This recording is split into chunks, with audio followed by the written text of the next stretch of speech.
ఈ అవకాశం ఇచ్చిన తండ్రి అయిన దేవునికి కృతజ్ఞతలు తెలియపరుచుకుంటూ చేరువచ్చిన మీ అందరికి కూడా మరొకసారి ప్రభువు యేసుక్రీస్తు నామమున శుభాభివందనాలండి.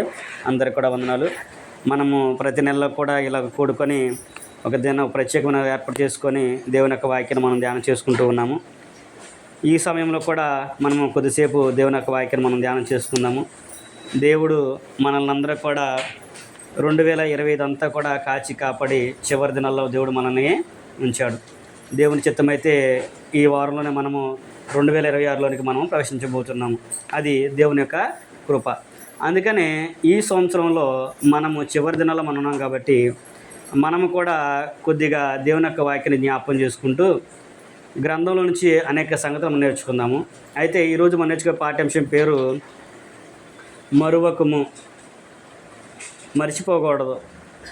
ఈ సంవత్సరంలో ఏదైతే మనం అనుభవించామో, తీపి కానివ్వండి, చేదు కానివ్వండి, కష్టాలు అనుభవించాము. అలాగనే కష్టాల్లోనే ఉంటుంది మనం.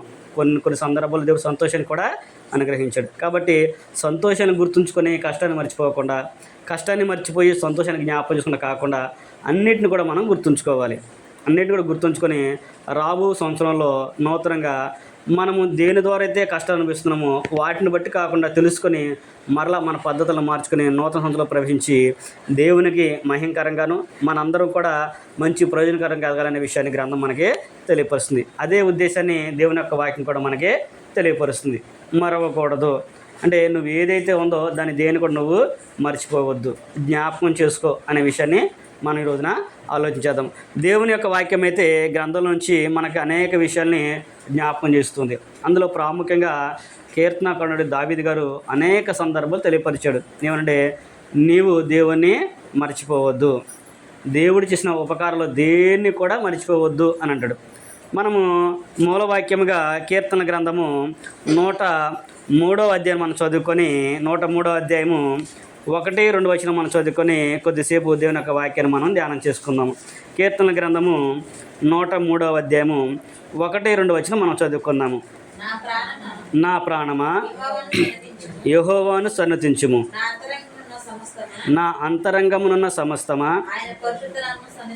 ఆయన పరిశుద్ధ నామమును సన్నతించుము. నా ప్రాణమా యెహోవాను సన్నతించుము, ఆయన చేసిన ఉపకారములలో దేనిని మరువకము అనే విషయాన్ని జ్ఞాపం చేస్తున్నాడు. అందుకని మనము మర్చిపోకూడదు అనే విషయాన్ని జ్ఞాపం చేసుకుంటున్నాం. దేన్ని కూడా మర్చిపోవద్దు, మేలే కావండి కీడే కావండి. అయితే ఇక్కడ దావీదు గారు ఆయన చేసిన ఉపకారాలలో దేన్ని కూడా నువ్వు మర్చిపోవద్దు. ఈ సంవత్సరం అంతా కూడా దేవుడు తన దయాకీయడం మన మీద ఉంచాడు కాబట్టి ఈ రోజున దేవుని కృప బట్టి మనందరూ కూడా ఇక్కడ కూడుకొని ఆయన నామాన్ని స్తుతించగలుగుతున్నాము. ఈ రోజును చూడని వాళ్ళు ఎంతోమంది లోకంలో మన సహోదరులు కానివ్వండి, బంధువుల్లో కానివ్వండి, స్నేహితుల్లో కానివ్వండి, మన ఇతరుల్లో మనకి తెలిసిన వాళ్ళు చాలామందిని మనం చూస్తున్నాం. కానీ దేవుడు మనల్ని ఆ స్థితిలో ఉంచకుండా ఆయన స్తుతించుకునే గొప్ప అవకాశం దేవుడు మనకి ఇచ్చాడు. ఈ అవకాశాన్ని దేవుడు ఎందుకు ఇచ్చాడు అనే విషయాన్ని మనం జ్ఞాపకం చేసుకొని దేవుడు చేసిన ఉపకారాలు దేన్ని కూడా మర్చిపోవద్దు అనే విషయాన్ని దావీదు గారు జ్ఞాపకం చేస్తున్నాడు. దావీదు గారు కీర్తన గ్రంథాన్ని రాసినప్పుడు ఆయన విషయాలన్నీ కూడా మనం అర్థం కావాలంటే సమూయేలు మొదటి గ్రంథాన్ని మీరు చదువుకుంటే, మొదటి గ్రంథం రెండో గ్రంథం మీరు చదువుకుంటే దావీదు గారు ఎన్ని కష్టాలు పడ్డాడో, ఎన్ని శ్రమలు అనుభవించాడో ఆయన సమూయేలు మొదటి గ్రంథము రెండో గ్రంథంలో మనకి ఆ విషయాలన్నీ కూడా అర్థమవుతూ ఉంటాయి. మొదటి గ్రంథంలో 9వ అధ్యాయం కాడి నుంచి మనం చదువుకుంటే సౌలుని రాజుగా నియమించాడు. తర్వాత సౌలు తర్వాత ఎవరో రాజు, ఇశ్రాయేలు రాజు దావీదు గారే రెండో రాజుగా ఆయన్ని ఏర్పాటు చేశాడు. దేవుడు దావీదు గారిని ఏర్పాటు చేసుకునే ముందుగా సౌలు గారికి దావీదుని దేవుడు ఏర్పరచుకుని తెలిసిన తర్వాత ఆయన అనేకమైన పన్నాగాలు పన్నుతాడు. దేనికి? దావీదు గారిని చంపడానికి సౌలే అనేకమైన పన్నాగాలు పన్నుతూ ఉంటాడు. ఎప్పుడైతే దావీదును చంపాలనే ఆలోచన వచ్చిందో సౌలుకి దురాత్మ వచ్చి సౌలుని బాధ పెడతాం తెలుసు మనందరికీ. అప్పుడు దావీదు గారు వెళ్ళి ఆ వీణ అనేది వాయించినప్పుడు సౌలు గారు నెమ్మదించేవాడు. ఆ సందర్భంలో మీరు చదువుకున్నప్పుడు ఆయన చేతిలో ఈటె ఉన్నప్పుడు ఈ ఈటెతో ఒక దెబ్బతో నేను దావీదుని గుద్ది చంపేస్తాను అనే ఆలోచన సౌలు గారు కలిగినట్లుగా సమూయేలు మొదటి గ్రంథము 14వ అధ్యాయము, 15వ అధ్యాయము, 16వ అధ్యాయము చదువుకుంటూ వెళ్తే అవన్నీ కూడా మనకి వరుసనే ఉంటా ఉంటాయి. దావీదు గారు పారిపోవటము, సౌలు అని వెంబడించు వెళ్ళి ఆయన చంపడానికి అనేకమైన పన్నాగలు పన్నుతాడు. అయినప్పుడు కూడా దావీదు తప్పించుకొని వెళ్ళిపోతూ ఉంటాడు. ఒక సందర్భంలో దావీదు గారికి సౌలు గారు కూడా దొరుకుతాడు. ఒక గుహలోనికి వెళ్ళినప్పుడు వాళ్ళందరూ మంచి నిద్రలో ఉన్నప్పుడు సౌలు నిద్రపోతున్నప్పుడు దావీదు గారు అక్కడికి వెళ్ళి ఆయన పై వస్త్రం మటుకే తీసుకొని నీలబుడ్డిని తీసుకుని మటుకే వస్తాడు. తర్వాత దూరంగా వెళ్ళి మాట్లాడతాడు. ఆయన దావీదు అది నువ్వే కదా అని అంటాడు. దేవుడు నిన్ను నాకు అప్పగించాడు, కానీ దేవుని చేత అభిషేకింపబడిన వాడిని చంపి నేను పాపం చేయకూడదు అనే విషయాన్ని నేను గుర్తించి నేను నీకు దూరంగా వెళ్ళిపోతున్నాను. నేను ఏమన్యాయం చేశాను, నువ్వు నన్ను చంపాలనుకుంటున్నావు, కాబట్టి దేవుడే మనకే న్యాయం చేస్తాడని చెప్పేసి దావీదు గారు వెళ్ళిపోయినట్లుగా మనము చూస్తూ ఉంటాం. అందుకని దావీదు గారు కీర్తన గ్రంథంలో వాటన్నిటిని కూడా జ్ఞాపం చేస్తూ దేవుడు ఎన్ని గొప్ప కార్యాలు చేశాడో, ఎన్ని ప్రమాదకరమైన పరిస్థితి నుంచి ఆయన తప్పించాడో అనే విషయాలన్నిటి కూడా ఆయన చెబుతూ ఆయన అన్నాడు, ఆయన చేసిన ఉపకారాలు దేన్ని కూడా నువ్వు మరవద్దు అని అంటాడు. ఇదే విషయము మన జీవితాల్లో కూడా జరుగుతూ ఉంటాయి. మన కుటుంబ సభ్యుల ద్వారా కానివ్వండి, మన బంధువుల ద్వారా కానివ్వండి, మన స్నేహితుల ద్వారా కానివ్వండి, ఇరుగు పొరుగు వాళ్ళ ద్వారా కానివ్వండి, ఏదో ఒక సందర్భంలో ఎవరితో ఒకరితో ఏదో చిన్న మాట మనం అనుకొని పడుతూనే ఉంటాము. వాళ్ళందరూ పెట్టే కొన్ని మాటలకి, కొన్ని ఇబ్బందులకి మనం చాలా బాధపడిన సందర్భాలు కూడా చాలామందికి ఉంటాయి. మరి అలాంటి సందర్భంలో కూడా దేవుడు నీకు గొప్ప మనోధైర్యాన్ని ఇచ్చి నిన్ను దేవుడు గొప్పగా కాపాడుతున్నాడంటే నువ్వు ఏ స్థితిలో ఉన్నవారిది నువ్వు అర్థం చేసుకోవాలి. ఎన్నో ప్రమాదకరమైన పరిస్థితుల్లో కూడా దేవుడు మనల్ని కాపాడుతుంటాడు. మనం ప్రయాణం వెళ్తున్నామంటే దారిలో ఎలా వెళ్తాం మనకే తెలియదు. చాలామంది అన్నారు, ఒక్క క్షణమేనండి, ఒక్క రెప్పపాటే, లేదంటే నన్ను ఏదో గుద్దేసేది, ఆ లారీ గుద్దేవాడు అనేవాడు, కారు గుద్దుతాం అనేది. అంటే ఎంత ప్రమాదకరమైన పరిస్థితుల్లో మనం ఉన్నప్పటికీ కూడా దేవుడు మనల్ని కాపాడుతున్నాడు. కాబట్టి దేవుడు కాపుదల లేకపోతే ఈ రోజున మనం ఇక్కడ ఉండేవాళ్ళం కాదు. ఉదయం లేకటం కానివ్వండి, పని చేసుకోవడం కానివ్వండి, లేకపోతే మన శక్తి కానివ్వండి, ఏది కూడా మనకు సంపాదించుకున్నది కాదు. అది దేవుడిచ్చింది అని గుర్తుంచుకొని దావీదు గారు చెప్పినట్లుగా ఆయన చేసిన దాంట్లో దేన్ని కూడా నువ్వు మర్చిపోవద్దు. నువ్వు ఉదయం లేచి మొదలుకొని రాత్రి పడుకున్నంత వరకు కూడా దేవుని యొక్క కాపుదలలోనే నువ్వు ఉంటున్నావు. అందుకనే అపోస్తుల కార్యంలో క్రొత్త నిబంధనలో పౌలు గారు అంటుంటాడు, ఆయన నీతిమంతుని మీదను అనీతిమంతుని మీదను తన సూర్యుని ఉదయింపజేస్తున్నాడు అంటారు. కొంతమంది అనుకుంటారంటే దేవుడు లేకపోతే మనం బతకలేమా అనే ఆలోచన కొంతమంది చేస్తూ ఉంటారు. దేవుడు లేకపోతే బ్రతకలేమని నువ్వు అనుకుంటే సరిపోదు. ఆయన లేకపోతే నిజంగానే మనం బ్రతకలేము. ఆయన ఒక్కసారి కనుక తన శ్వాసని ఒక్కసారి వెనక్కి తీసుకుంటే నరులందరూ కూడా ఏకంగా నశించెదరు అనే విషయాన్ని యోబు గ్రంథంలో మనం చదువుకుంటాం. కాబట్టి దేవుడు చేసిన ఉపకారాల్లో దేన్ని కూడా మర్చిపోవద్దు అనే విషయాన్ని చెప్పాడు. కానీ కొంతమంది వ్యక్తులు దేవుడు చేసిన ఉపకారాలని మర్చిపోయారు, దేవుని కూడా మర్చిపోయారు. అప్పుడు ఆయన ఏమని తెలియపరుస్తున్న అనే విషయాన్ని మనం కొంతమంది వ్యక్తుల గురించి మనం ఆలోచించేద్దాము. ఇదే కీర్తన గ్రంథంలో 9వ అధ్యాయము 17 వచనం కనుక మనం చదువుకుంటే అక్కడ 9వ అధ్యాయంలో కూడా కీర్తనకారుడు ఆ విషయాన్ని మనకు జ్ఞాపకం చేస్తున్నాడు. 9వ అధ్యాయం కీర్తన గ్రంథము 9వ అధ్యాయము మనం చదువుకున్నప్పుడు అక్కడ ఆయన కూడా మనకు తెలియజేస్తున్నాడు. 17వ వచనము, దుష్టులను దేవుని మరచు జనులందరూ పాతాళమునకు దిగిపోవుదురు. దేవుడు చేసిన మేలుల్ని, దేవుడు చేసిన కార్యాలని మర్చిపోయేది ఎవరై అంటే వారిని దేవుడిని చెబుతున్నాడు, దుష్టుల కింద వారిని తెలియపరుస్తున్నాడు.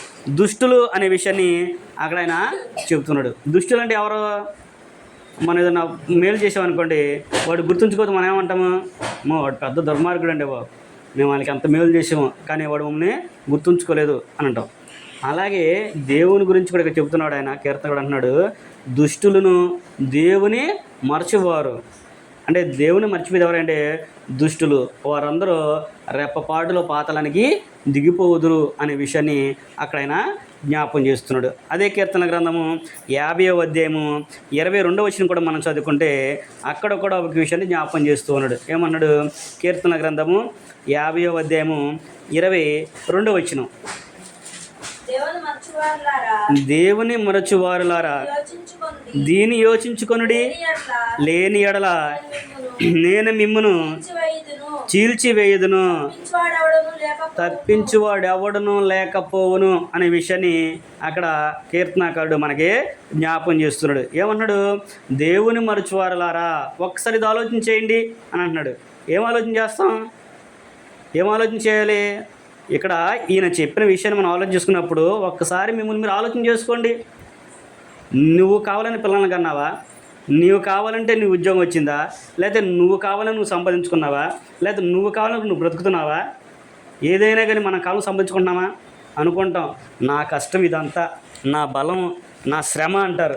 మన పెద్దోళ్ళు ఏదన్నా ఆస్తులకి వచ్చినప్పుడు ఏమంటారంటే, నేను కష్టపడి చెమట వచ్చి కట్టిందిరా, మీరేంటి అట్ట చేస్తున్నారని చెప్పేసి మన పెద్దోళ్ళు అంటూ ఉంటారు. అంటే వాళ్ళు కష్టపడ్డారు అనే ఆలోచన వాళ్ళకు ఉంది, కానీ దేవుని కృప వల్ల మేము ఇదంతా సంపాదించుకున్నాము, మీకు దీన్ని ఇస్తున్నామయ్యా అని ఒక్కళ్ళు కూడా మన వాళ్ళు ఎవరు చెప్పరు.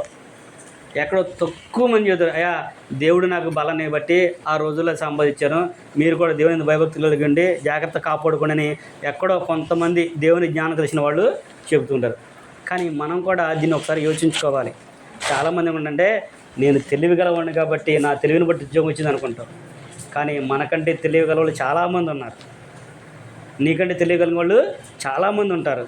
నేను బలవంతుని కాబట్టి నేను ఇదంతా చేస్తున్నాను అనుకుంటావు, కానీ నీకంటే బలవంతులు ఇంకా చాలామంది ఉన్నారు.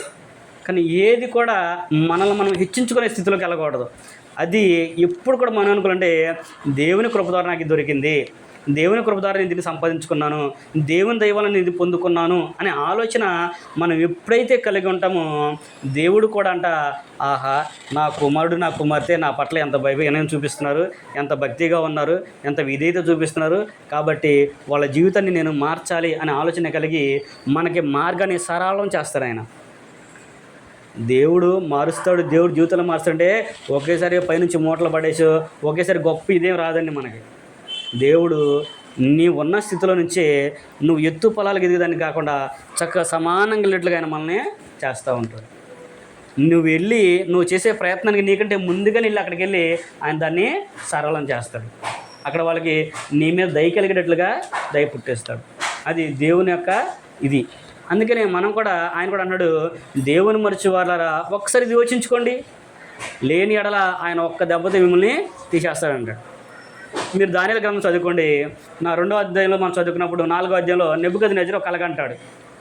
కలగన్న తర్వాత ఆయన సాయంకాలం ముందుగానే చెప్తాడు దానియేలు గారు దేవుడు నెబుకద్నెజరుకి, నువ్వు నీ హృదయంలో గర్వించావు. ఆయన బయటకు కూడా అనలా, హృదయంలోనే గర్వించాడంట. ఏమని?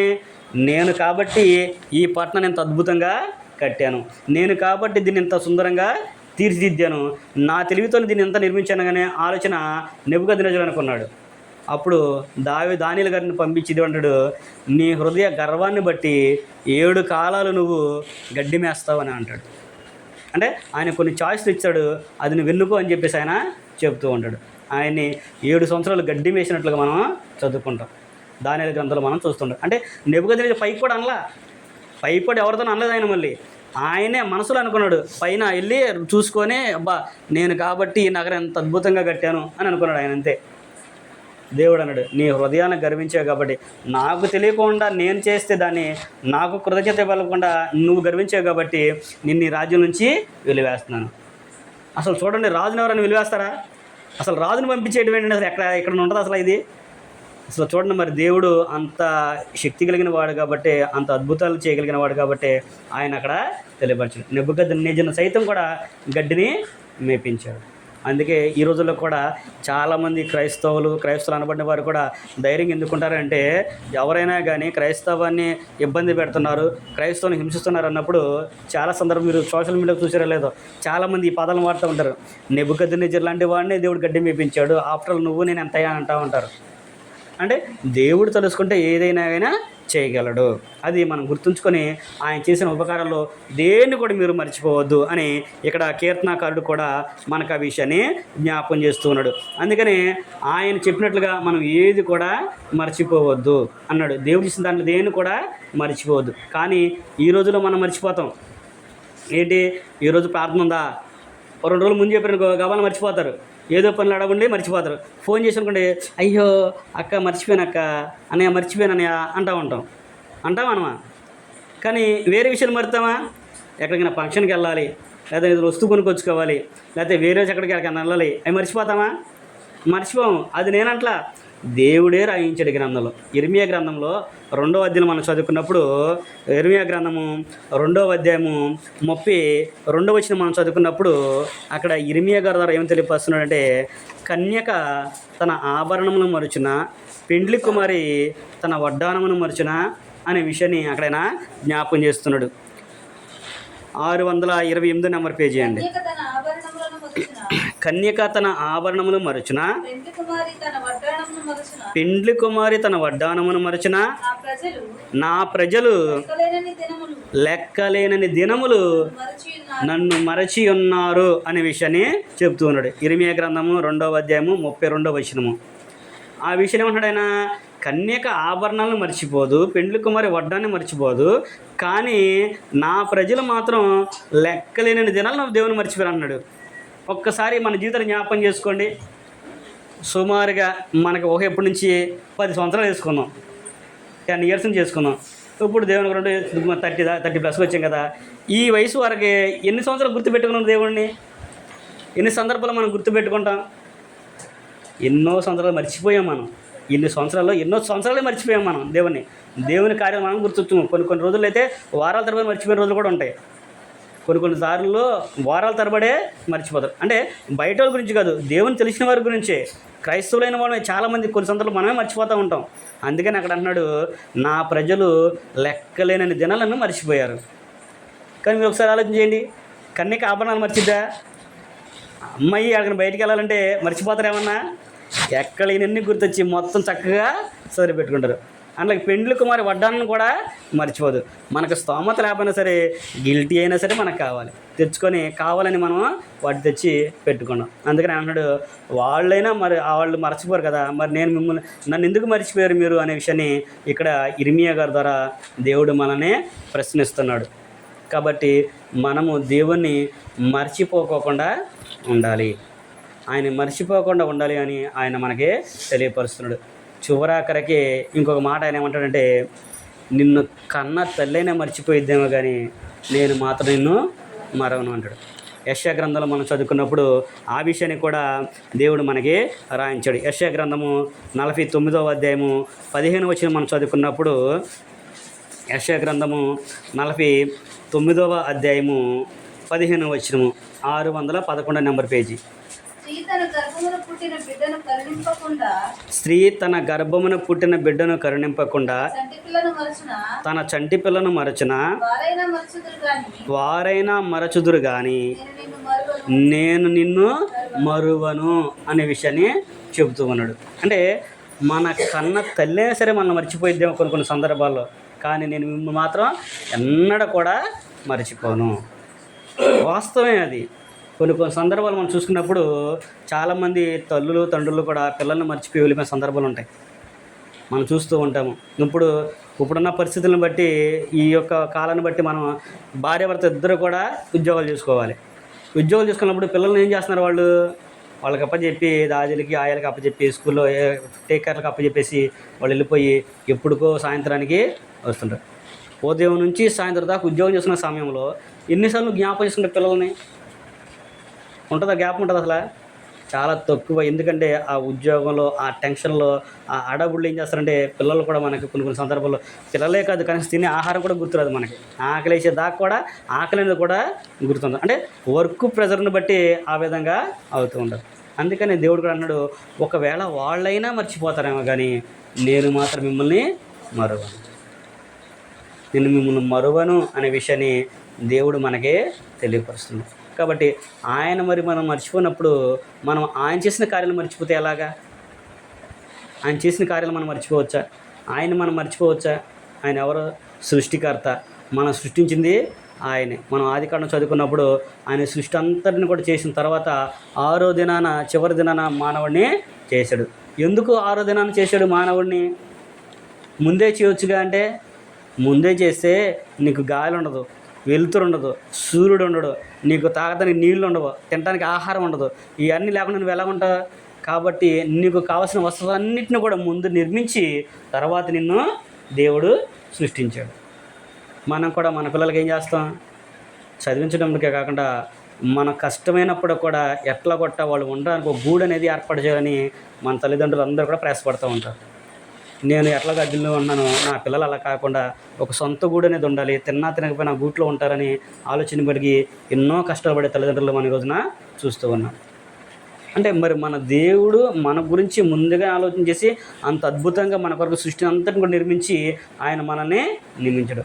ఇప్పుడు దేవుడు కలగజేసిన వాటిలో ఏ ఒక్కటి లేకపోయినా కానీ మనం బ్రతకడం కష్టం. దేవుడు సృష్టించిన దాంట్లో ఏ ఒక్కటి లేకపోయినా కానీ మనకే కష్టమే. నేను గత వారంలో మొన్న వారంలో నేను చూసినట్టున్నాను, ఎక్కడో యూట్యూబ్లోనో దేంట్లో పెట్టారు, ఒక ఆయన పెట్టాడు, మా గ్రూప్లోనే పెట్టినట్టున్నాడు. సూర్యుడికి చంద్రుడికి ఎంతైతే ఎడమ ఉందో అది ఇన్ని సంవత్సరాల నుంచి కూడా దేవుడు సృష్టించినప్పటి నుంచి కూడా అంతే గ్యాప్లో ఆ యొక్క గ్రహం అనేది నడుస్తూ ఉంది. అది కనుక కొంచెం ముందుకు కానీ వెనక్కి కానీ వెళ్తే మనిషి బ్రతకలేడు. ముందుకు వెళ్ళిపోయిందనుకో మనకి వేడి ఉండదు, మన గడ్డగట్టి అయిపోతాం. వెనక్కి వచ్చిందనుకో వేడి విపరీతం అయిపోయి మసి అయిపోతాం. అలాగే ఆయన గ్రహాల గురించి చెప్పాడు, అన్ని గ్రహాల గురించి కూడా ఆయన చెప్పాడు.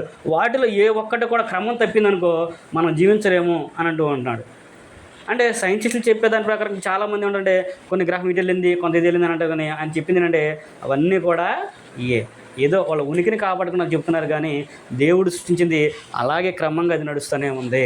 ఇప్పటి వరకు కూడా ఆయన నిజంగా దేవుడు అన్నాడు కాబట్టి ఎవరో నడిపించినట్లుగానే నడుస్తున్నాయి అని అన్నాడు ఆయన. అది నాకు చాలా బాగా నచ్చింది. ఆయన ఎవరు అనుజ అనుకుంటే ఆయన చేసింది బాగా చెప్పాడు ఆయన. అసలు ఆయన ఎవరు నడిపించినట్లే నడుస్తున్నాయి అవన్నీ కూడా క్రమం తప్పకుండా అనే విషయాన్ని చెప్పాడు. మరి అవన్నీ కూడా అలా నడవబట్టే ఈ రోజున సమయానికి మనకి చలి కానివ్వండి, వేడి కానివ్వండి, ఏదైనా కానీ మనం తట్టుకునే శక్తిని దేవుడు మనకి ఇచ్చాడు. ఇదే చలి పొద్దున్నుంచి సాయం దాకుంటే మనం తట్టుకోగలుగుతామా? పగల ఎండ రాకపోతే అసలు ఎట్లుంటుంది మన పరిస్థితి? అసలు మామూలుగా ఉండదు మన పరిస్థితి.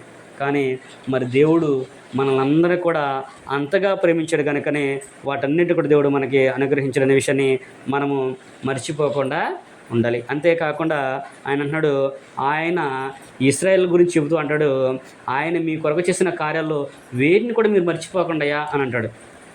కీర్తన గ్రంథంలో 106వ అధ్యాయము 13వ వచనం మనం చదువుకున్నప్పుడు దేవుడు ఇశ్రాయేలుని గురించి తెలియపరుస్తూ ఇశ్రాయేలుల పట్ల దేవుడు చేసిన గొప్ప కార్యాలని ఆయన తెలియపరుస్తూ మీరు అంటున్నాడు, మీరు ఆయన చేసిన దాంట్లో దేన్ని కూడా మర్చిపోమాకండి అని అంటూ ఉన్నాడు. కీర్తన గ్రంథము 106వ అధ్యాయము 13వ వచనం మనం చదువుకున్నప్పుడు అయినను వారు ఆయన కార్యములను వెంటనే మర్చిపోయారు అనే విషయాన్ని చెబుతూ ఉన్నాడు. మీరు 1వ వచనం కూడా చదువుకోండి. ఆయన ఐగుప్తులో నుండి ఇశ్రాయేలును విడిపించినప్పుడు ఆయన 5 గొప్పతులో 10 తెగులను చేసి ఎర్ర సముద్రం 2 పాయలుగా చేసి వారందరికీ నడిపించుకొచ్చిందని వాళ్ళు ఎమ్మనే మర్చిపోయారు అనే విషయాన్ని జ్ఞాపం చేస్తున్నాడు. మనందరికీ తెలుసు కదా, మన నిర్మాకాండము, సంఖ్యాకాండము చదువుకున్నప్పుడు దేవుడు వారి పట్ల చేసిన కార్యాలన్నీ కూడా మనం చదువుకుంటూ ఉంటాము. ఆయన ఎర్ర సముద్రం దాటించి రాగానే వాళ్ళకి దాహం వేసి మాకు ఐగుప్తులో సమాధులు లేవన్నా మమ్మల్ని ఏడా తోలుకొచ్చారు, మమ్మల్ని వదిలిండి మేము వెళ్ళిపోతాము, నీళ్ళు లేక ఆహారాక మమ్మల్ని చంపేస్తారా ఏంటి అని మన మోషే గారి మీద అహరోను మీద సనిగినట్లు మనము చదువుకుంటాం. అదే విషయాన్ని ఇక్కడ కీర్తనకారుడు కూడా దాన్ని జ్ఞాపం చేస్తూ ఆయన అన్ని అద్భుత కార్యాలు చేసినప్పటికి కూడా ఆయన కార్యాలన్నిటి కూడా వాళ్ళు ఎమ్మటనే మర్చిపోయారు ఎమ్మటనే అని అన్నాడు. ఎందుకు రాయించాడు దాన్ని? వాళ్ళు వెంటనే మర్చిపోయారంటే దేని కొరకు? మనం చదువుకోవడానికి కొరకనా? ఇశ్రాయేలు అట్లా చేశారని చెప్పుకోవడానికా? కాదు, మన గురించే. మనం కూడా ఏం చేస్తున్నాం అంటే దేవుడు చేసిన కార్యాలను ఎమ్మటనే మర్చిపోతున్నాం. కొన్ని సందర్భాల్లో ఏమంటారంటే దేవుడు కనుక నా ఇంట్లో ఈ కార్యం చేస్తే నేను దేవుని దగ్గరికి వెళ్తాను, దేవుని సన్నిధికి వెళ్తాను. లేదంటే చాలామంది అంటారు, నాకు చాలా నవ్వస్తూ ఉంటుంది, పిల్లలు 10th క్లాస్ పిల్లలు అంటారు, అనయ్య నేను ఈ సంవత్సరం 10th పాస్ అయితే మటుకి కంపల్సరీగా బాప్తిజం తీసుకున్నాను అనేవాళ్ళు. నేను ఉన్నప్పుడు నాకు చాలామంది చెప్తూ ఉండేవాళ్ళు. ఆడలో కొంతమంది తీసుకున్నారు, కొంతమంది ఇప్పుడు దాకా తీసుకోలేదు. అంటే వాళ్ళ ఆలోచన ఏంటి అంటే దేవుడు 10th పాస్ చేయితేనే నేను బాప్తిజం తీసుకున్నాను అనేవాళ్ళు. అవి పాస్ చేశారనుకో కొంతమంది చేస్తుండే మర్చిపోయి, అన్నయ్య ఎక్కడనయ్య, చైతన్య కాలేజ్ అనయా, నారాయణ కాలేజ్ అనయా, అసలు మమ్మల్ని బయటకు రానివ్వరు అనయా అని చెప్తూ ఉంటారు. అంటే నీకు అనుకూలతను బట్టి నువ్వు ఆలోచన చేస్తున్నావు. ఇశ్రాయేలు కూడా అలాగే చేశారు. ఇశ్రాయేల్ గురించి అది రాయించింది మన కొరకు ఊరినే ఏదో ఇశ్రాయేల్ అట్లా చేశారంట అని చెప్పేసి మనం చదువుకొని వాళ్ళు అయ్యో ఎంత ఘోరం చేశారు దేవుని పట్ల అని అనుకోవడానికి కాదు. మనం చదువుకుంటున్న మనము వింటున్న మనం కూడా జ్ఞాపం చేసుకొని ఒకవేళ నేనేమైనా చేశాను అలాంటి కార్యము, ఒకవేళ దేవుడు నా పట్ల గొప్ప కార్యం జరిపిస్తున్నప్పుడు ఒకవేళ నేను ఏమైనా ఎమ్మని ఆయన మర్చిపోయానా అనేది మనం జ్ఞాపం చేసుకోవాలి. మనం ఎప్పుడు కూడా ఉదయాన్నే మీకు అలవాటు ఉందో లేదో కానీ ఉదయాన్నే లెక్కగానే ఒక 2 నిమిషాలైనా కానీ దేవునికి ప్రార్థన చేసుకోండి. దేవా మరొక నూతన దినాన్ని నాకు నువ్వు అనుగ్రహించవని. రోజును చూడని వాళ్ళు చాలామంది ఉన్నారు. రాత్రి పడుకొని తెల్లారి లేకని వాళ్ళు చాలామంది చూస్తూ ఉంటాం మనం. కానీ దేవుడు మనల్ని ఆ స్థితిలో ఉంచుకోకుండా మరొక నూతన దినాన్ని మనకు అనుగ్రహించిన విషయాన్ని జ్ఞాపం చేసుకుని దేవా నీకు కృతజ్ఞతలయ్యా అని చెప్పేసి ప్రార్థన చేసుకుంటే ఆ దినమంతా కూడా మనకి శుభం అనేది జరుగుతుంది. శుభం జరిగిద్దని పక్కన పెట్టినా కానీ దేవుని కాపుదల అనేది మనకే ఉంటుంది. దేవునికి కృతజ్ఞత చెప్పినప్పుడు ఆయన మనం విడిచిపెడతాడా? దేవుని జ్ఞాపకం చేసుకుంటే ప్రతి సందర్భంలో కూడా ఆయన మనకి జ్ఞాపకం వస్తాడు. కాబట్టి మనం దాన్ని మర్చిపోకుండా ఉండాలనే విషయాన్ని అక్కడ ఆయన మనకి జ్ఞాపకం చేస్తున్నాడు. దేవుని మరిచిన వారి గురించి ఇప్పుడు మనం చూసాము. ఇప్పుడు రెండో పాయింట్గా మనం చూసేటప్పుడు, రెండో విషయం మనం ఆలోచించినప్పుడు, దేవుడు చేసిన ఉపకారంలో దేన్ని కూడా మర్చిపోకూడదు అనే విషయాన్ని ఆయన తెలియపరిచాడు. ఎవరు మర్చిపోకూడదు? ఉపకారం చేసిన వాళ్ళు అని చెప్పేసి అంటూ ఉన్నాము. మనం చదువుకున్నాం కదా 103లో ఆయన చేసిన ఉపకారం దేన్ని మరో మాకు అని అన్నాడు. చాలామంది ఏమంటారంటే మాకేం చేశాడయ్యా అంటారు. మాకేం చేశాడయ్యా దేవుడు అంటారు. మేము ఫస్ట్లో నేను సేవ ప్రారంభించిన దినాల్లో నేను మా సహోదరులందరూ కూడా కొంతమంది సహోదరులు ఉంటే సాయంత్రం 7 క్లాస్ అయితే 5కి వెళ్ళిపోయి ఆ ప్రాంతంలో కొంతమంది ఇళ్ళకి వెళ్ళి అమ్మ పలానా చోట ప్రార్థన జరుగుతుంది అని చెప్పేసి కార్యక్రమం జరుగుతుందని చెప్పి వెళ్ళి వాళ్ళని పలకరించి పిలిచేవాళ్ళం. మా సహోదరులతో పాటు మేము అందరం కూడా వెళ్ళేవాళ్ళం. ఆ సందర్భంలో ఒక మామగారు అక్కడ కూర్చుంటే, మామగారు ఇక్కడ ప్రార్థన జరుగుతుంది రండి అమ్మ అంటే, ఎందుకు రావాలయ్యా, దేవుడు నాకు ఏం చేశాడు, నేను ఎందుకు రావాలి అని అంటాం. ఏం చేశాడు? ఏం చేయలేదా నీకు? ఇప్పటివరకు దేవుని వల్ల నువ్వు ఏ మేలు పొందుకోలేదా? దేవుని వల్ల నువ్వు ఏది పొందుకోలేదా? దేవుని వల్ల పొందుకోకుండా నువ్వు ఈ రోజున ఇలా ఉన్నావా? అన్ని సంవత్సరాలు ఆమె అయినప్పుడు మనం ఆలోచన చేద్దాం. మనం కూడా చాలామంది అంటూ ఉంటాం కొన్ని సందర్భాల్లో, ఏం చేశాడమ్మా దేవుడు మనం దేవుని దగ్గరికి వెళ్తానికి, ఏంటి దేవుడు మన పట్టట జరుగుతున్నాడు అని మనం అనుకుంటూ ఉంటాం కొన్ని సందర్భాల్లో. ఏం చేయలేదా? ఏం చేయాలి నీకు అసలు? నిన్ను తల్లి గర్భంలో నిర్మించి నిన్ను పుట్టించడమే గొప్ప అద్భుత కార్యం. దాన్ని బట్టే నువ్వు దేవుని జ్ఞాపకం చేసుకోవాలి. నువ్వు పుట్టిన తర్వాత దేవుడు నిన్ను పెంచిన విధానాన్ని బట్టి నువ్వు జ్ఞాపకం చేసుకోవాలి. ఇంకా దేవుడు మన పట్ల చేసిన గొప్ప కార్యం ఏంటంటే, మనకు దేవుని కృపను బట్టి అన్నీ కూడా సక్రమంగా ఉన్నాయి. కొంతమందికి దేవుడు కొన్ని కారణాల వలన దేవుడు ఉన్నాడని తెలియపరచడానికి కొన్ని లోపాలనైనా పెడతాడు. మరి దేవుని కృపను బట్టి మనకు ఏ లోపం లేకుండా మనం అందరిని బట్టి నువ్వు చేసుకోవచ్చు కదా. ఎందుకంటే చదువుకున్నాం కదా, అపొస్తలుల కాలంలో పౌలు గారు జ్ఞాపకం చేశారు కదా, ఆయన నీతిమంతుని మీద అనీతిమంతుని మీదగా తన సూర్యుని ఉదయింపజేస్తున్నాడు, ఆహారంతో మీ హృదయాల్ని నింపుతున్నాడు, ఫలాల్ని ఋతువుల్ని పంపించి మనకు పంటలు పండేట్లుగా చేస్తున్నాడు. నీతిమంతుకు ఒక్కడికే ఆహారం అంటే మిగతా అందరూ ఏమైపోతారు? దేవుని నమ్మిన వారికి ఒక్కళ్ళకే ఎండ అంటే మిగతా అందరూ ఏమైపోతాం? ఉండగలుగుతాం అసలు మనం? అసలు దేవుడు అంత ఇది చేస్తాడా? ఆయన అలా చేసేవాడు కాదు. కాబట్టి ఆయన అంటున్నాడు, కీర్తన గ్రంథము 145వ అధ్యాయము 7వ వచనం మనం చదువుకున్నప్పుడు, ఆయన అందరికీ ఉపకారి. ఎవరంట? దేవుడు అందరికీ కూడా ఉపకారి అనే విషయాన్ని జ్ఞాపకం చేస్తున్నాడు. కీర్తన గ్రంథము 145వ అధ్యాయము 9వ వచనం మనం చదువుకున్నప్పుడు, యెహోవా అందరికీ ఉపకారి. చాలండి, చాలమ్మ. ఇప్పుడు ఏమంటాడైనా? యెహోవా ఎవరికంట? కొంతమందికేనా? దేవుని నమ్మిన వారికేనా? క్రైస్తవులు అనబడిన వారికేనా? అందరికీ, భూమి మీద ఎంతమంది అయితే ఉన్నారో ప్రతి ఒక్కరికి కూడా ఆయన ఉపకారి. కాబట్టి ఆయన ఉపకారి, కాబట్టి ఆ ఉపకారాన్ని మనం మర్చిపోకూడదు. ఆయన ఉపకారాలకి మనం ఏం చేయాలో అనే ఆలోచన మనము కలిగి ఉండాలి. ఒక భక్తుడు అడుగుతున్నాడు, అయ్యా నువ్వు నా పట్ల చేసిన గొప్ప కార్యాలను బట్టి, నువ్వు చూపిన ప్రేమను బట్టి నేనేం చేయను నీకు అని చెప్పేసి ఒక ఆయన అడుగుతూ ఉన్నాడు. ఎవరు ఆయన అనే విషయం మనం చదువుకున్నట్లయితే, మనము కీర్తన గ్రంథంలో మనం చదువుకున్నప్పుడు 116వ అధ్యాయము, కీర్తన గ్రంథము 116వ అధ్యాయము 12వ వచనం నుంచి మనం చదువుకున్నప్పుడు ఆయన ఎవరో అనేది మీకు ఆలోచన చేయండి. యెహోవా నాకు చేసిన ఉపకారములన్నిటికీ నేను ఆయనకి ఏమి చెల్లించదను? రక్షణ పాత్రం చేత పుచ్చుకొని యెహోవా నామమున ప్రార్థన చేసేదను. యెహోవాకు నా మొక్కుబడులు చెల్లించెదను. ఆయన ప్రజలందరి ఎదుటనే నేను చెల్లించెదను అనే విషయాన్ని అక్కడ జ్ఞాపకం చేస్తున్నాడు. ఎవరంటే దావీదు గారు. దేవా నువ్వు నాకు చేసిన ఉపకారాలకి నేను ఏం చేయలేను, ఏం చెల్లించను నీకు అని చెప్పేసి రక్షణ పాత్రను చేతబుచ్చుకొని నీకు వచ్చేదను.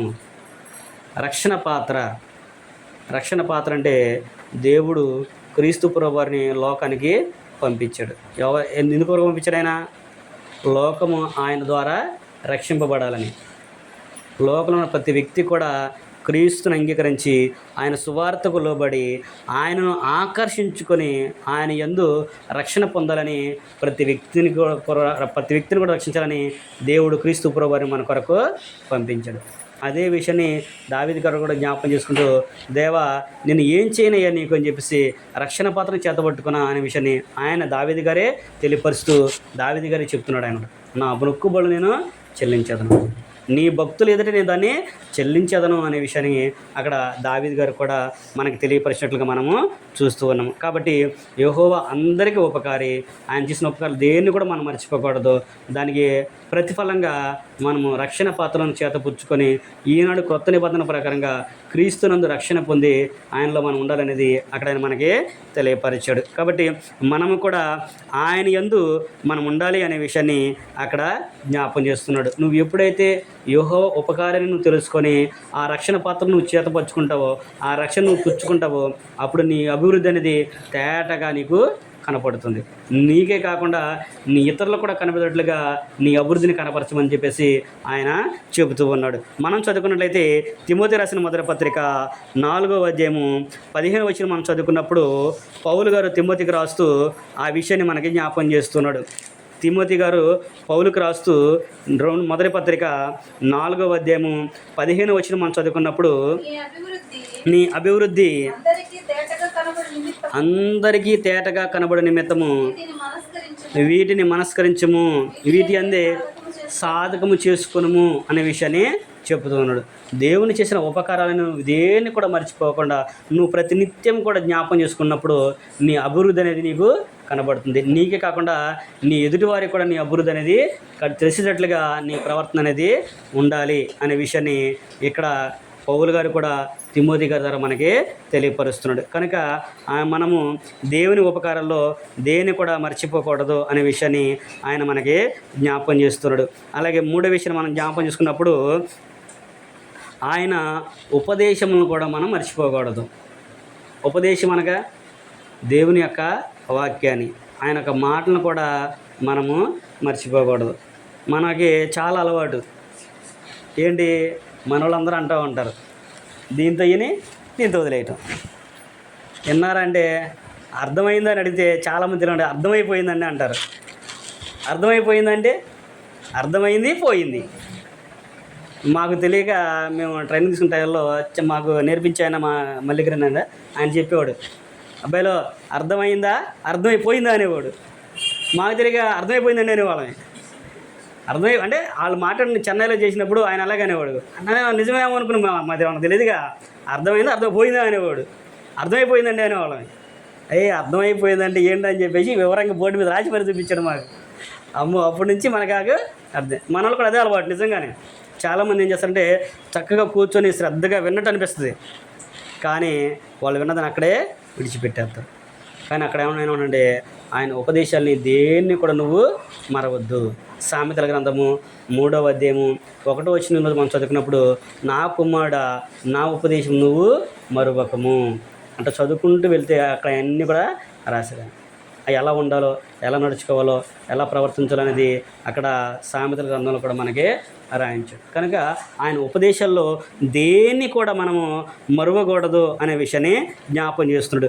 అదే సామెతల గ్రంథంలో 4వ అధ్యాయము 5వ వచనం కూడా మనం చదువుకున్నప్పుడు అక్కడ కూడా ఒక విషయాన్ని జ్ఞాపం చేస్తున్నాడు. 4 జ్ఞానము సంపాదించుకొనము, బుద్ధి సంపాదించుకొనము, నా నోటి మాటలను మరువకము, వాటి నుండి తొలగిపోకము అనే విషయాన్ని చెప్తున్నాడు.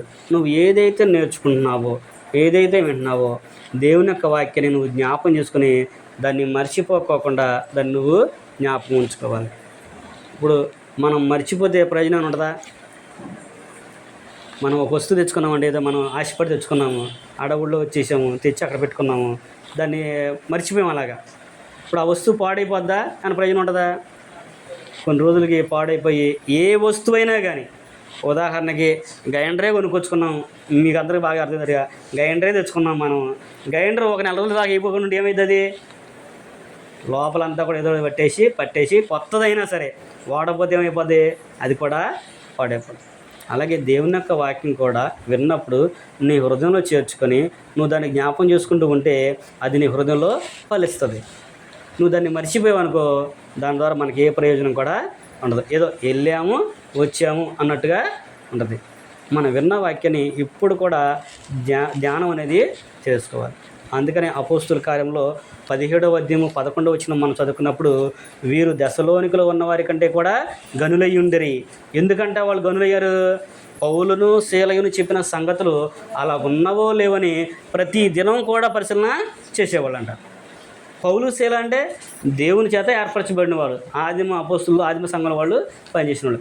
అలాంటి వాళ్ళు చెప్పినప్పుడే వాళ్ళు లేఖన భాగాలను రాసుకొని ఇంటికి వెళ్ళిన తర్వాత అలా ఉన్నవో లేవని పరిశీలన చేసేవాళ్ళంట. మరి ఈ రోజుల్లో మాలాంటి వాళ్ళు చెప్పిన నేనే అనుకోండి, నేను చెప్పింది ఎంతవరకు ఇది? నేను చెప్పింది నేను కట్టను నమ్మేసుకుని సరిపోయిద్దా? లేకపోతే మేము నేర్చుకుని వచ్చాము అవి కట్టను కూడా సరిపోయిద్దా? మేము అక్కడ నేర్చుకునే కట్టని మేము అనలేదు, మేము ఇక్కడ చెప్పే కట్ట కానీ అది పరిశీలన అనేది చేయాలి. చెప్పిన దానికి మనం విన్నదానికి పొంతనుందా లేదనేది ఆలోచన చేయాలి. ఇప్పుడు ఉదాహరణకి మనం ఒక పాఠం తయారు చేసుకున్నాం. ఇప్పుడు పాఠం తయారు చేసుకుని వచ్చాం. ఏది మరవకూడదు అనే విషయాన్ని గురించి మనం తెలుసుకున్నాం. దేన్ని మరవకూడదు అనుకున్నాం? మనం దేవుని యొక్క ఉపకారాన్ని మనము మర్చిపోకూడదు, దేవుని మనము మర్చిపోకూడదు, ఆయన వాక్యాన్ని మనము మర్చిపోకూడదు, ఆయన కార్యాలని మనము మర్చిపోకూడదు, దేవుడు మనం ప్రకటన చేసిన మేలుల్ని మనము మర్చిపోకూడదు అని ఈ విషయాలన్నీ చెప్పుకుంటూ మనం క్రమంగా వస్తున్నాము.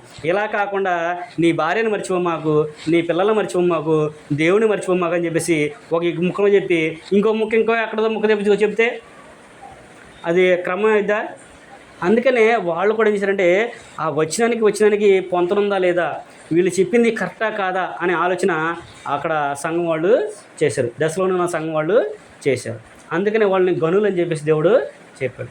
ఈరోజున నువ్వు నేను కూడా, నేను కూడా ఇంక్లూడింగ్ మనందరం కూడా ఏం చేయాలంటే దేవుని యొక్క వాక్యం చెప్తున్నప్పుడు మేము ఇక్కడ చెప్తున్నామంటే మేము సొంతంగా చేసుకునే కదా, మేము కూడా నేర్చుకొని దాన్ని బట్టి మా ఆలోచన బట్టి పాఠం తయారు చేసుకుని ఇక్కడికి వచ్చాం. ఇప్పుడు నేను చెప్పేదాన్ని కూడా మీరు ఆలోచన చేసుకొని ఆ వచనాలను బట్టి అవి కరెక్టా కాదా, నేను చెప్పిన దానికి వాటికి సంబంధం ఉందా లేదా అనే ఆలోచన మనం చేయాలి. చేసినప్పుడు పరిశీలన చేసుకున్నానుకో వాస్తవం ఏంటో అనేది మనకి అర్థమవుతుంది. అలా ఆలోచన చేయలేదనుకోండి, బాగా చెప్పాడు, అద్భుతంగా ఉంది అని అనుకుంటే ప్రయోజనమే ఉండదు. కాబట్టి మనము ఆయన ఉపదేశాలు దేన్ని కూడా మర్చిపోకూడదు. ప్రతిదినం కూడా దాన్ని మనం పరిశీలించాలి, మరవకుండా జ్ఞాపకం చేసుకొని వాక్యాన్ని ఎప్పుడు కూడా మనం ధ్యానం చేసుకుంటూ ఉండాలనే విషయాన్ని ఇక్కడ మనకి జ్ఞాపకం చేస్తున్నాడు. కనుక ఆయన ఉపదేశాల్లో మనం మరవకూడదు అనే విషయాన్ని అక్కడ ఆయన మనకి జ్ఞాపకం చేస్తున్నాడు. ఆయన నోటి మాటను మనం మరవకూడదు అనే విషయాన్ని జ్ఞాపకం చేసుకుంటాడు. అలాగే 4వది మనం చదువుకున్నప్పుడు దేవుని యొక్క ఆజ్ఞలను మర్చిపోకూడదు. ఇది చాలా ప్రాముఖ్యమైనది. దేవుని యొక్క ఆజ్ఞలను ఎవరూ కూడా మర్చిపోకూడదు అనే విషయాన్ని ఇక్కడ మనకి దేవుని యొక్క వాక్యం మనకి తెలియపరుస్తుంది. కీర్తన గ్రంథము 119వ అధ్యాయము 176వ వచనం మనం చదువుకున్నప్పుడు అక్కడ ఆ కీర్తనకారుడు ఏమని చెప్పాడు అనే విషయాన్ని మనం చూద్దాము. 119వ అధ్యాయము 176వ వచనము. తప్పిపోయిన గొర్రెవలే నేను త్రోవ విడిచి తిరిగి తిని, నీ సేవకుని వెదికి పట్టుకొనుము. ఎందుకనగా నేను నీ ఆజ్ఞలను మరుచువాడను కాను. దేవుని యొక్క ఆజ్ఞలను మరచి అనేక మంది తిరుగుతూ ఉన్నారు లోకంలో. చాలామంది దేవుని యొక్క ఆజ్ఞలకు లోబడట్లేదు. దేవుడు ఏదైతే చెప్పాడో చేయమని చెప్పాడో అది ఆజ్ఞ, ఏదైతే వద్దన్నాడో అది ఆజ్ఞాపించింది. కానీ ఈ రోజుల్లో లోకంలో చాలామంది, మీరు ఆలోచన చేయండి, ఎక్కడైనా ఏదైనా సందర్భంలో మనం చేసే ప్రతి పనిలో కూడా దేవుని కార్యాల్లో మటుకు మనం ఏం చేయాలంటే లేఖనాల ఆధారం మనం చూపించాలి.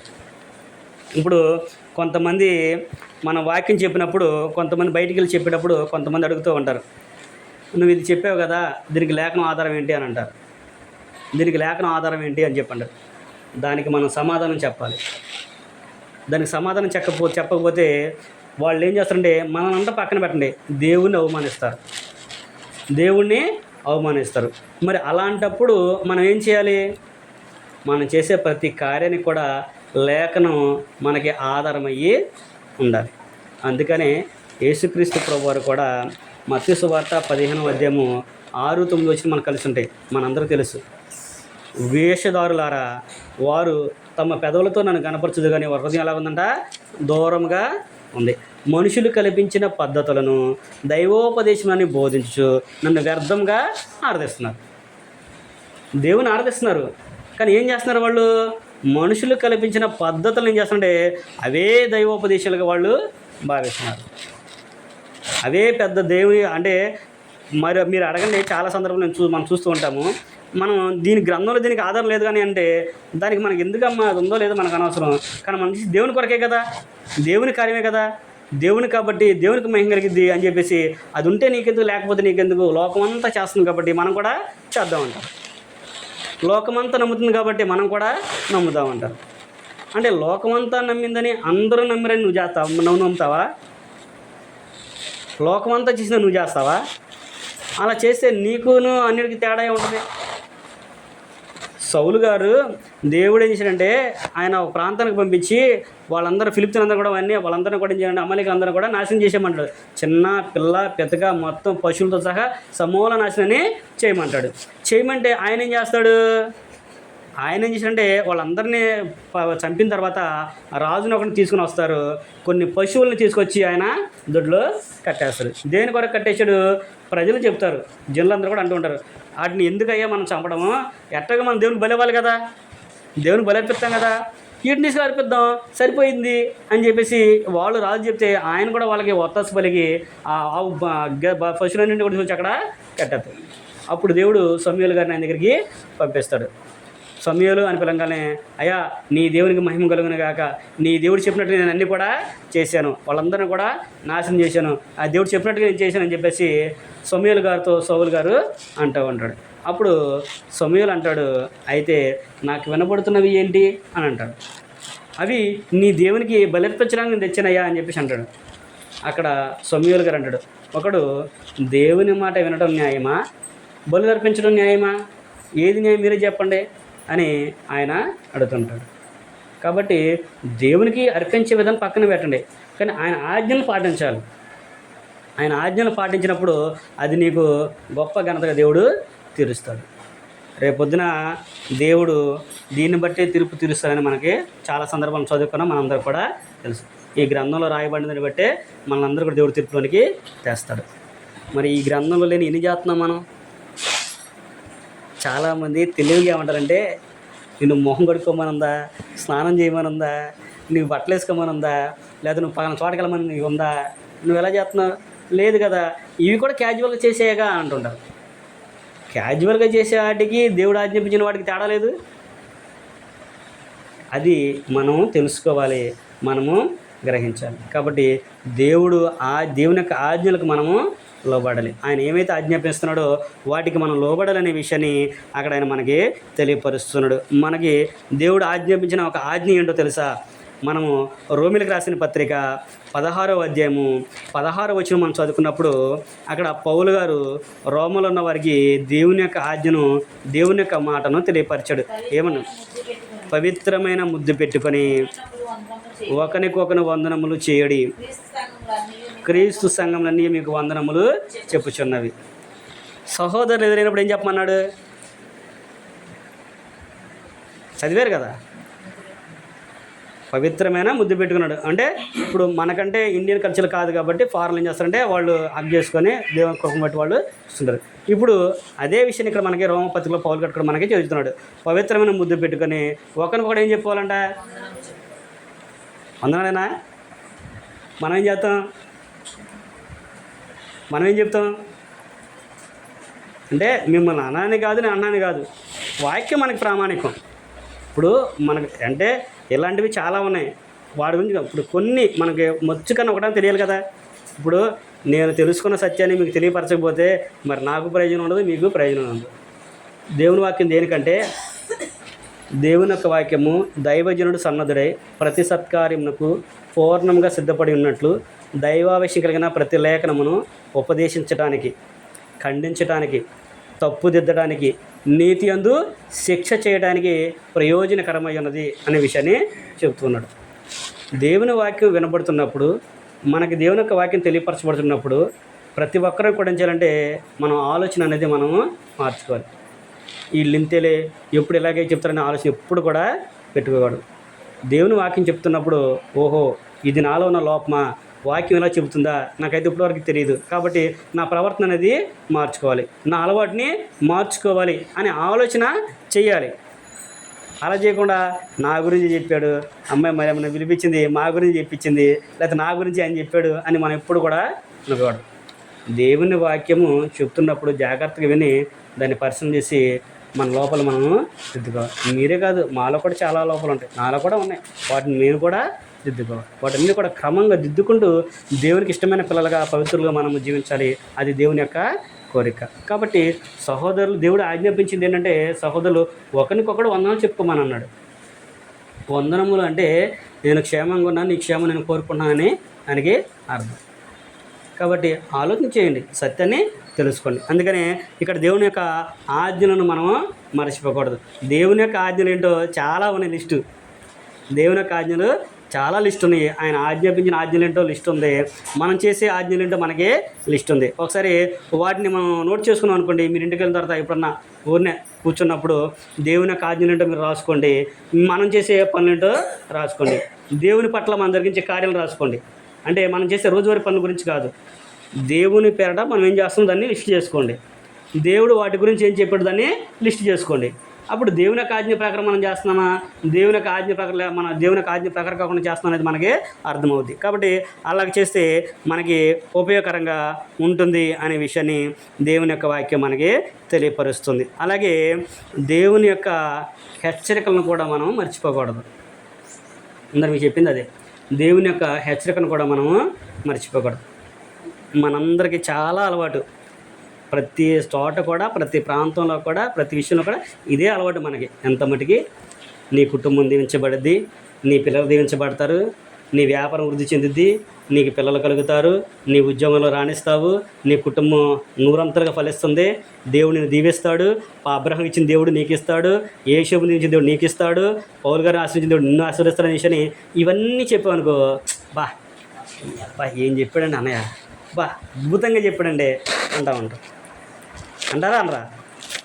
అదే సమయంలో దేవుని యొక్క ఆజ్ఞను మీరితే శాపగ్రస్తులు అవుతారని చెప్తే ఏం మనిషి అండి ఆయన, అట్లా చెబుతారేంటి అన్నాడు. అంటారా అనరా?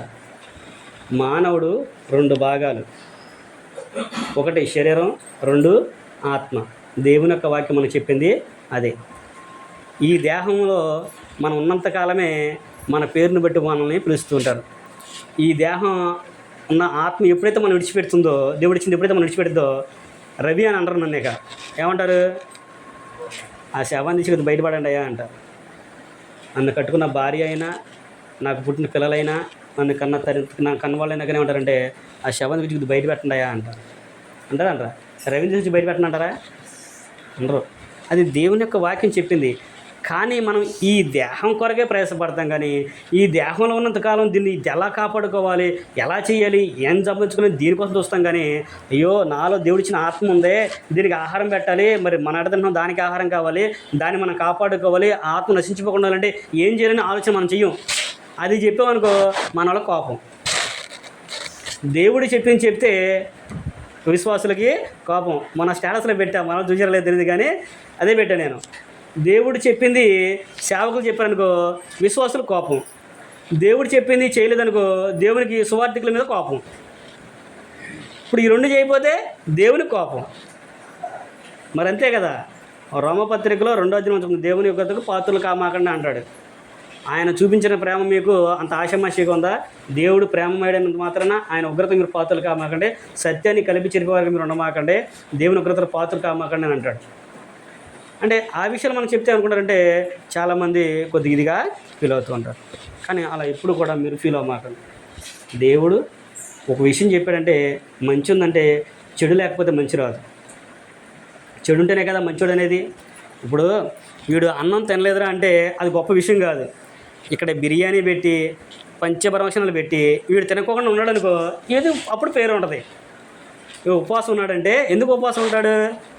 చాలామంది నేను ఉపవాసం అంటే మా ఇంట్లో అంటారు, ఎందుకు వాళ్ళ ఇంట్లో ఏదైనా గొడవ అయితేనో, లేకపోతే వాళ్ళ ఇంట్లో ఏదైనా వండకపోతే కొంతమంది ఉంటుంది కదా, పర్సనల్ ఉంటాయి కదా భార్యాభర్తల మధ్య, ఇంట్లో ఏమి ఉండదు అనుకో, ఏం చేస్తాడు, వాళ్ళిద్దరు ఆకలి అవుతుంది అంటాడు. ఎందుకని? ఏదో నేను తినలేదులే అనుకోండి, ఇంట్లో సంగతి ఎవరు చెప్పరు. అట్లా ఈరోజు మనం కూడా ఏం చేస్తారంటే ఉపవాసం అంటే అక్కడ కార్యం దాకోకుండా నువ్వు చేసేది దానివల్ల నువ్వు గొప్ప కార్యమేమీ కాదు. తప్పు చేసే అవకాశం ఉంది. యేసేపుని నీతిమంతుడని ఎందుకన్నారు? తప్పు చేసే అవకాశం ఉంది అక్కడ, కానీ ఆయన ఏం చేశాడు? పారిపోయాడు. పోతీఫర్ భార్య యోసేపు మీద మనసు పడి నువ్వు రమ్మని నన్ను చేయించమని చెప్పన్నాడు. అమ్మ, ఆయన నాకు ఇంటి మీద అధికారం అంతా ఇచ్చాడు, ఆయనకి ఇంట్లో ఏముందో ఏమేదో కూడా తెలియదు, అంత గొప్పగా నన్ను ఇచ్చాడు, కానీ నువ్వు ఆయన భార్య అయినందున నిన్ను తప్ప నాకు అన్ని కూడా అప్పగించాడు అంటాడు. కానీ అవకాశం ఉంది అక్కడ యేసేపుకి, కానీ ఏం చేశాడు ఆయన? అక్కడి నుంచి ఆయన దగ్గర నుంచి పారిపోయాడు. అప్పుడు నీతిమంతుడిగా ఆయన తీర్చబడ్డాడు.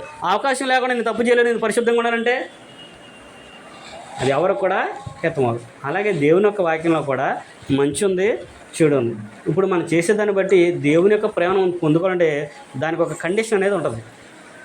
కండిషన్ లేకుండా ఏది కూడా లేదు. కండిషన్ మీదే ప్రతిదీ కూడా ఆధారపడింది. ఇప్పుడు పిల్లలు ఉన్నారు, చదువుకుంటున్నారు, వాళ్ళకి ఎగ్జామ్ రాకుండా పాస్ చేసేస్తారు. వాళ్ళని చదువుకున్నారంటే వాళ్ళకి ఎంత జ్ఞాపకశక్తి ఉంది, ఎంత ఉంది, ఏం చేస్తానని చెప్పేసి వాళ్ళకి ఎగ్జామ్స్ పెట్టి దాని ప్రకారంగా వాళ్ళని మరలా కొద్దిగా మోడిఫికేషన్ చేసి మరలా వాళ్ళ నెక్స్ట్ క్లాస్లోకి వాళ్ళని ప్రమోట్ చేస్తారు. అలాగే దేవుడు కూడా మనకు కూడా అన్నిటినీ పరిశీలన చేస్తారు. నువ్వు పరీక్ష పడకుండా దేవుని దగ్గరికి నువ్వు రాలేదు. అందుకనే యాకోబు గ్రంథంలో, యాకోబు పత్రికలో యాకోబు గారు అంటాడు, ఒక బంగారాన్ని గురించి చెబుతూ ఆయన అంటాడు, బంగారం గురించి చెబుతూ ఒక వ్యక్తి శోధింపడినమాట వాడి యొక్క విశ్వాసం అనేది తెలియబడిద్ది అంటాడు. 1వ అధ్యాయం 2వ వచనం కూడా మీరు చదువుకుంటూ వెళ్తే అవన్నీ కూడా అక్కడ ఆయన చెబుతాడు. ఉదాహరణకి బంగారం చూపిస్తాడు. ఒక బంగారం శుద్ధ అది అగ్నిలో కొలిమిలో కాల్చబడితేనే అది ఒక అందమైన రూపానికి మనం మలుచుకోవడానికి అవకాశము ఉంటుంది. అది కాలిస్తేనే కదా, బంగారాన్ని ముద్ద కాల్స్తేనే కదా ఏ ఆకారంలో కావాలో ఆకారాన్ని వాళ్ళు తయారు చేస్తారు. కాల్చకపోతే దాన్ని తయారు చేయగలరా? చేయలేరు. అలాగే మనము కూడా దేవుని మీద విశ్వాసం ఉంచినప్పుడు, దేవుని నమ్మినప్పుడు, దేవుని మీద ఆధారపడినప్పుడు, ఆయన చేసిన ఉపకారం నువ్వు మర్చిపోకుండా ఉన్నప్పుడు ఆయన కూడా కొన్ని మన పట్ల కూడా కొన్ని పరీక్షలు పెడతా ఉంటాడు. అందుకే శ్రమ ఓర్పును పుట్టించడానికి ఎరిగి విశ్వాసం స్థిరంగా ఉండండి అని అంటాడు. శ్రమ ఏం చేస్తుంట? ఓర్పుని పుట్టేస్తుంది. నీకు విశ్వాస విషయంలో కష్టం వచ్చిందనుకో, శ్రమ కలిగిందనుకోండి, దేవుడు మనల్ని పరీక్షిస్తున్నాడు అని మనము అర్థం చేసుకోవాలి. మన స్వకీయ అపరాధం చేత మన పాపం చేసి శోధింపడితే అది ఆయనకి కాదు. దేవుని పని నిమిత్తము, దేవుని యొక్క వాక్యం నిమిత్తము, దేవుని యొక్క పరిచయ నిమిత్తం మనం శ్రమ అనిపించామనుకోండి, అది దేవునికి హితము. ఆయన మనల్ని జ్ఞాపకం చేసుకున్నాడని మనం గమనించినప్పుడు ఆయన మనల్ని అద్భుతంగా మారుస్తాడు. అందుకే శ్రమ అనేది ఓర్పుని పుట్టించిద్ది అనే విషయాన్ని అక్కడ ఆయన చెప్పుకుంటూ వచ్చాడు. కాబట్టి ఇప్పటి వరకు కూడా మనం చూసామంటే మరొకము అనే విషయాన్ని మనము ఆలోచన చేసాము. ఏం మర్చిపోకూడదు అంటే దేవుని కార్యాలని మనము మర్చిపోకూడదు, దేవుని యొక్క ఉపదేశాన్ని మనము మర్చిపోకూడదు, ఆయన చేసిన ఉపకారాలని మర్చిపోకూడదు, ఆయన కార్యాలని మనము మర్చిపోకూడదు, ఆయన మన పట్ల చూపిన ప్రేమను మనము మర్చిపోకూడదు, దేవుని యొక్క ఆజ్ఞలను మనము మరువకూడదు అనే విషయాన్ని కూడా ఇప్పటి వరకు మనం చూసాము. కాబట్టి మనమందరం కూడా దేవుని యొక్క వాక్య ప్రకారంగా జీవిస్తూ దేవుణ్ణి మనం మరిచేవారిగా కాకుండా మనము వినిన దాని ప్రకారంగా జీవించినట్లుగా మనం నడిచినట్లయితే మనకు ప్రతిఫలం అనేది ఉంటుందనే విషయాన్ని గ్రంథం మనకే తెలియపరుస్తుంది. చివరిగా ఆ వచనం చదువుకుని మనం ముగించుకుందాము. యాకోబు పత్రిక 1వ అధ్యాయము 22వ వచనం 23వ వచనం మనం చదువుకుని మనం ముగించుకుందాం. యాకోబు పత్రిక 1వ అధ్యాయము 22వ వచనం. మీరు వినువారు మాత్రమై ఉండి మిమ్మల్ని మీరు మోసపరచుకొనకుండా వాక్య ప్రకారము ప్రవర్తించువారనై ఉండుడి.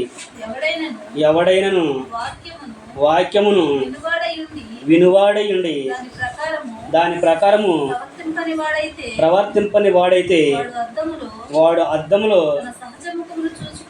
తన సహజ ముఖమును చూచుకొని మనుషుని పోలి ఉన్నాడు అనే విషయాన్ని చెప్తూ ఉన్నాడు. మనము వినిన వాక్యాన్ని విడిచిపెట్టుకోకుండా దాన్ని మనం జాగ్రత్తగా కాపాడుకోవాలి. ఆ ప్రకారం దీవించడానికి మనము ప్రయత్నించాలి. ఒకవేళ విని మనం మర్చిపోయామనుకో, ఏమని పోల్చాడు అక్కడ? పొద్దున్నే లెంగాలనే మనం చూసుకుంటాం. రాగాలని పొద్దున్నే లేకడం ఆలస్యం, ఏం చూసుకోకపోయినా సెల్ ఫోన్ ఒకటి అద్దం ముందుగా వెళ్ళిపోతాం. ముందు ఫోన్ చూస్తారు, ఇటు ఫోన్ లేనప్పుడు అద్దం, ఫోన్ వచ్చింది కూడా ఇప్పుడు ఫోను, ఏ మెసేజ్ వచ్చినాయి, ఎవరు చేశారని చెప్పేసి చూసి తర్వాత అద్దం దగ్గరికి వెళ్ళి ఫేస్ అంతా నీట్గా చూసుకొని అప్పుడు మనం బయటకు వెళ్తాం. ఆయన అదే చెప్పాడు, ఒకవేళ నువ్వు వాక్యాన్ని మర్చిపోతే నువ్వు అద్దంలో నీ ముఖం చూసుకుంటావు కదా, ముఖం చూసుకుని బయటకు వెళ్ళిన తర్వాత నీ మొహటం నువ్వు మర్చిపోతావు కదా, అలాగే దేవుని యొక్క వాక్యం కూడా నువ్వు మర్చిపోయినవాడివి, దానివల్ల నీకు ప్రయోజనం ఏమి కూడా ఉండదు. కాబట్టి విన్న వాక్యాన్ని బట్టి నువ్వు విశ్వసించి దాన్ని నీ యొక్క హృదయంలో భద్రంగా కాపాడుకున్నానుకో, దాని ప్రకారం జీవించడానికి ప్రయత్నించు. ప్రయత్నం మనం చేసేది. ఇప్పుడు ఎంతమంది ఉన్నా ఎంత గొప్పవాళ్ళైనా సరే ప్రయత్నాలు చేసేది మనం నడిపించేది మటుకి ఆయనే, బలపరిచేది ఆయనే, స్థిరపరిచేది కూడా ఆయనే. ఆయన బలపరచాలన్నా స్థిరపరచాలన్నా ఆయన్ని నిలబెట్టాలన్నా కానీ ముందుగా మనం ప్రయత్నం చేయాలి. ప్రయత్నం చేయకుండా ఏది కూడా రాగదు. ఏదైనా మనం కట్టాలనుకుంటే ఏం చేస్తాం, ముందు ప్లాన్ వేసుకొని రెడీ చేసుకుని మనం ముందు వెళ్తేనే కదా అలా చేసేది సాగించేది. మరి మనం ప్రయత్నించకపోతే ఎలా చేస్తారు దేవుడు కూడా. కాబట్టి మొదటిగా మనం ప్రయత్నం చేద్దాము. దేవుడు మనల్ని కూడా స్థిరపరిచి విశ్వాసులు బలపరచాలని ప్రేమతో మీ అందరికీ తెలియపరచుకుంటూ, నాకు నేను తెలియపరచుకుంటూ ఈ మాటలతో ముగిస్తున్నాను. ఓపికతో మీ అందరికీ కూడా ప్రభు నామమున వందనాలు తెలియపరచు. అందరికీ కూడా వందనాలు. ప్రార్థన చేసుకుందాం.